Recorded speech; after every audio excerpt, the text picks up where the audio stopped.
This morning I heard one of my favorite kinds of cases. You know, couples have all sorts of reasons to avoid getting married. But for this couple, sand in the bed and chasing waves brought them in to get my advice. Divorce court is now in session. Good day, ladies and gentlemen. I'm here with Tyler Trafis and Amanda Hutchings. I'm here to do something that I enjoy doing. I mean, I enjoy my job in general, but these are more fun cases for me. It's before your vows. I've got two people here who are considering getting married, but they're not quite sure, so they came before me. They took their compatibility test, which they gave to me and took very seriously. I appreciate that.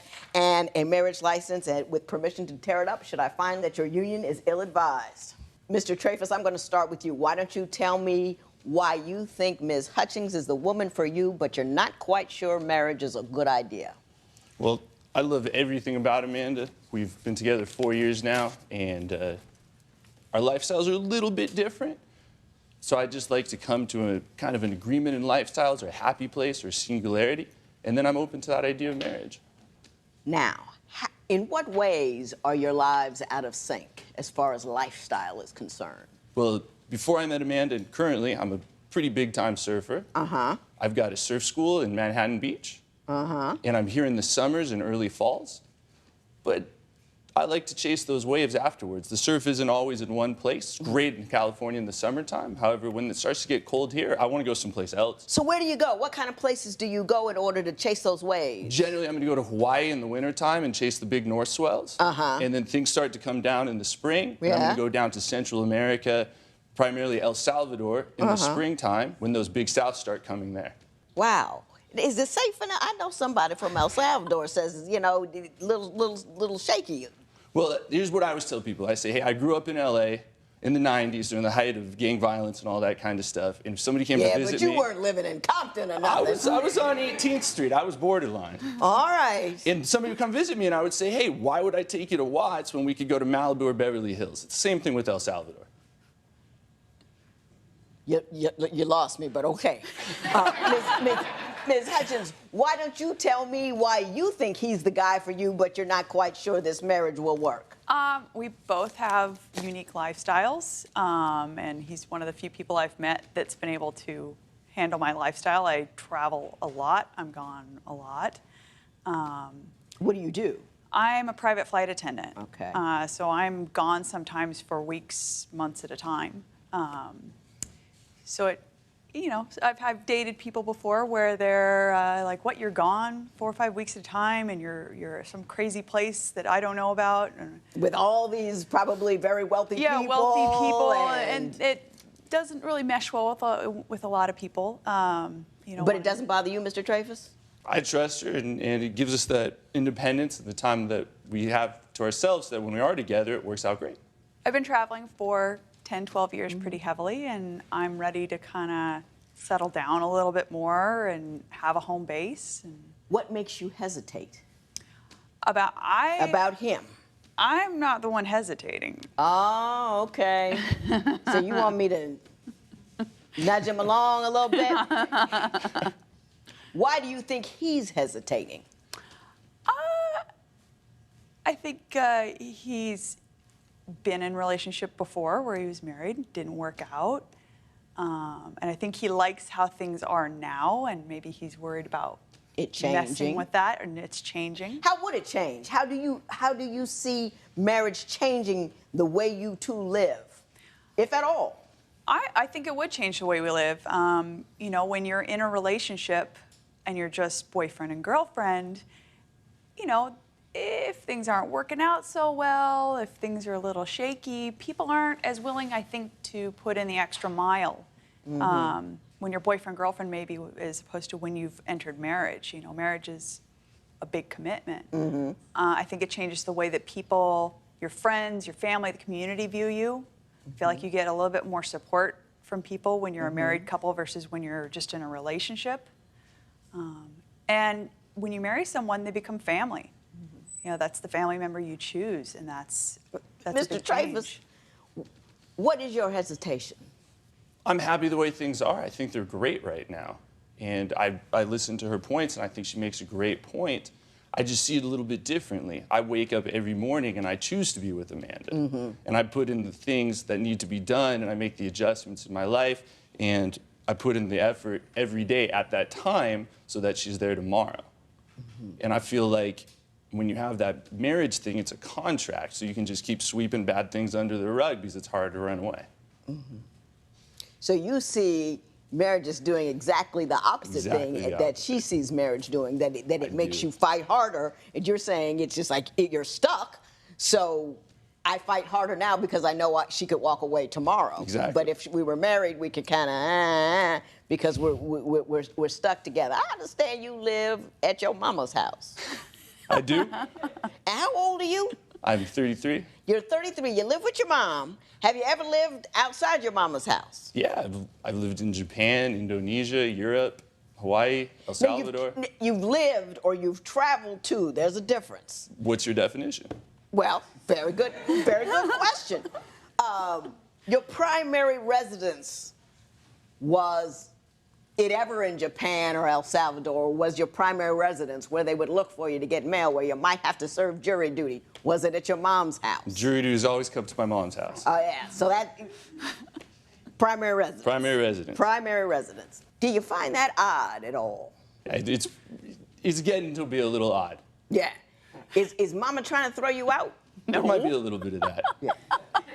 Do you think it's odd that your 33-year-old boyfriend lives with his mother?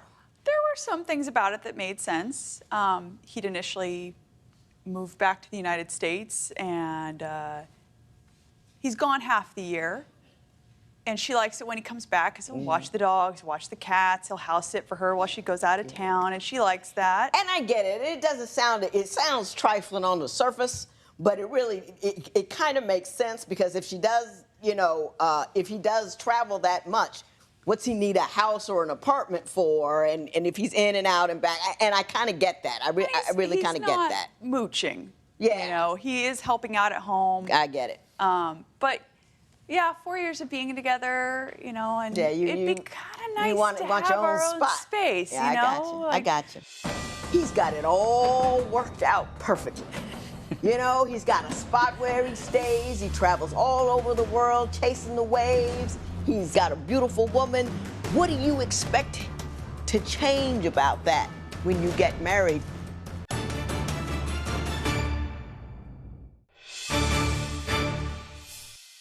Ms. Hutchings, I understand that you have some trust issues with respect to Mr. Travis.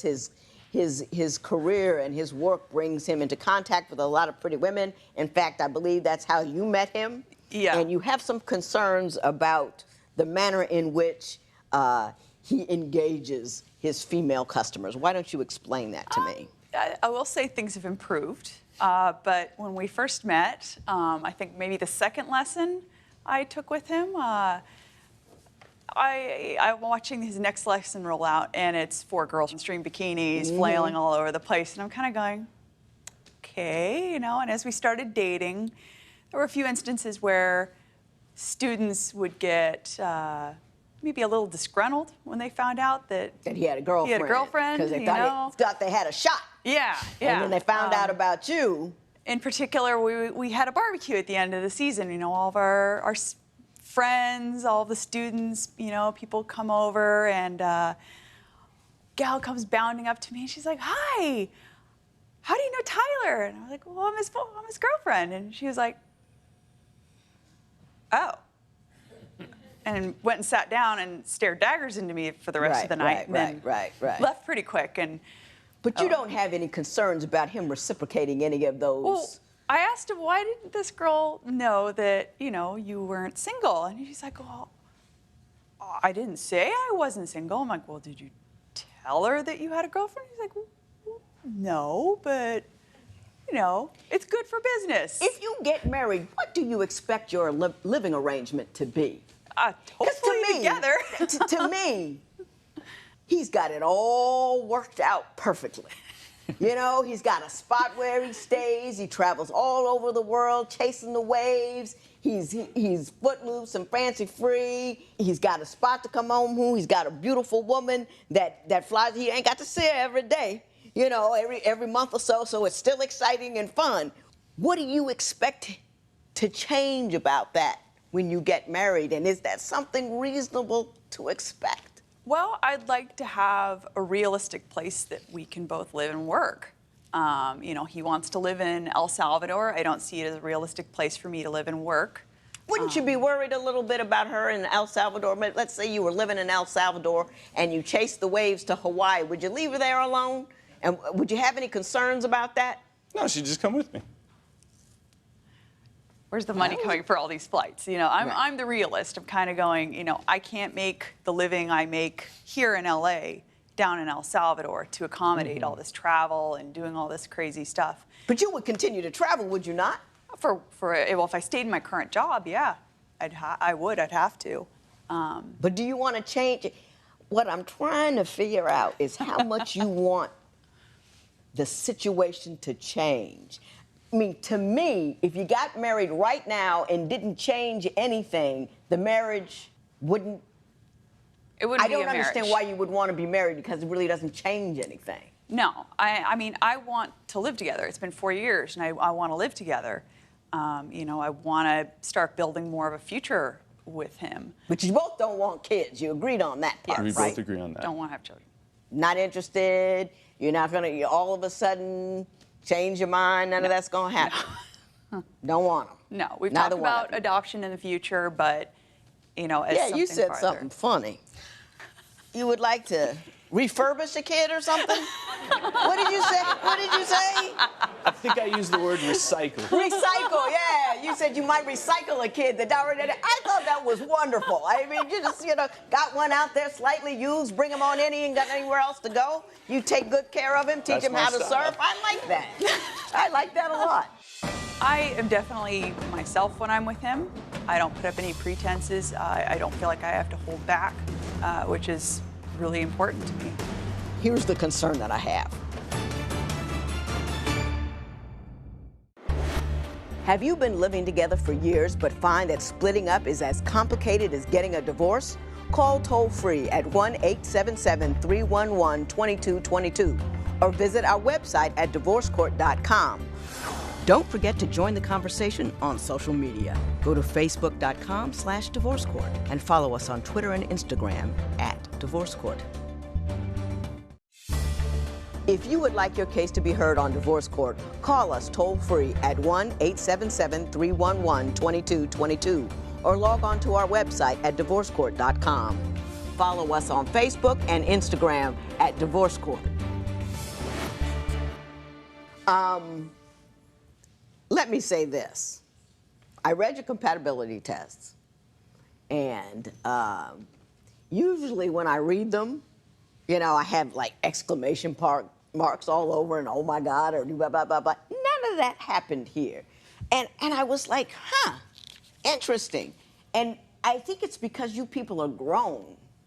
And not just age-wise, but you're both very mature. You have an accurate read on who you are, what's weak with you, what's wrong with you, what's good with you. And it was very revealing in the fact that you guys really understand yourselves and each other. I'm going to say that. Before I go there, Mr. Travis, why don't you tell me why you would be willing to marry her in 90 seconds? What about her makes her the perfect woman? If you were going to marry anybody, it would be her. Well, yeah, if I was going to marry anybody, it would be Amanda. She's kind, she's caring. Some of those things you brought up, like she can just be a really logical person and have a great conversation, and she listens when you talk. She gives great feedback and response. She gives great head massages. She's the most sweet and caring person I know, and she's able to jive with my show too. And there's nobody else like that in the world. And so I would be willing to take certain steps to make it work. She's able to jive with my show. I love that. Ms. Hutchinson, I know why you like him, but go ahead and tell me anyway. He does look great with his shirt off. Well, that I haven't seen, but go ahead. I am definitely myself when I'm with him. I don't put up any pretenses. I don't feel like I have to hold back, and I appreciate that. I don't feel like I have to bow down to him. you know, I feel like an equal partner in life with him, which is really important to me. He's a happy person. He doesn't have very many bad days. I'm kind of uptight. I'm a rule follower, and he pushes me to kind of push boundaries and not care so much about what other people think. You know, and we always have fun. We always laugh. And I think that's why I want to marry him. I want that man as my family. I want him, you know, for the rest of my life. You both get an A+ on that. That was the first time in divorce court history. Two people who actually grown up, understand each other and what marriage is about and how special the other person is, because both of you are special, and it's fantastic that you found one another. I just think that's marvelous. That's why I'm a little conflicted about what I'm about to say, because I'm a believer. I believe in marriage. I think it's a fantastic thing. I'm a little bit like you. I need to be pushed. I wouldn't be a judge but for my husband. I wouldn't be on TV but for my husband, because when I was over here in a corner, he was like, come on, baby, come on, come on, come on. So, I get that, and I think it's wonderful. Here's the concern that I have. On divorce court, her mother is with us. does she help No. with the kids? They could tie her up and just do what they want with her. They wouldn't tie up grandma, would they? Yes, they would. But you have 10 children. 10. 10. 10. 10. I don't think I ever want to get married again. You got 10 kids. You got plenty to do. Visit our website at divorcecourt.com. Follow us on Facebook and Instagram at Divorce Court. I like you people so much, and I want both of you to have exactly what you want, but I don't think you want the same thing, nor do I think that you getting what you want, which you deserve, is going to be what he wants. Seeing somebody for a few weeks here and a few weeks there where he's living someplace else is very, very different from that day-to-day, look up, roll over, there he is, roll over, there he is, get up, there he is, in the bathroom, there he is. And as much as you like somebody, that changes the entire dynamic of what a relationship is. And I also think that if you get what you want, which is both of you in a household of your own, he loses what he wants, which is that capacity to move with the waves from port to port. Do you understand what I'm saying? Mm-hmm. You know what I mean? I want you to have him in a house, but I don't think he'd be happy there, at least right now. Yeah. And I think you know that. And I think you love him enough to stick with him despite that. Mr. Trefis, can I ask you a favor? Sure. If you ever decide that that is never going to be your future, be kind enough to let her know and let her go. Give her the choice of remaining the forever girlfriend, or don't leave her waiting on a maybe, if that maybe isn't going to happen. Do you understand what I'm saying? Understand that, yeah. And I don't think you're doing it on purpose. I don't think you're dragging your feet. I mean, if I were in your shoes, I would feel the same way. And if I were in your shoes, I would feel the same way. So it seems to be like a no-win situation. All I can do is ask you to be kind enough to let her know up front once you figure it out. And he'll always be, oh, I feel sad. I want to go home now. Best of luck to both of you. Fantastic people. I hope you do end up marrying someday and recycling children, and it would be a lovely thing. And I'm sorry I didn't give you what you wanted. I would have loved to browbeat him a little bit, get you in the house. I've been known to do that, but I don't think that would have been the right thing. But good luck to both of you, okay? Take care.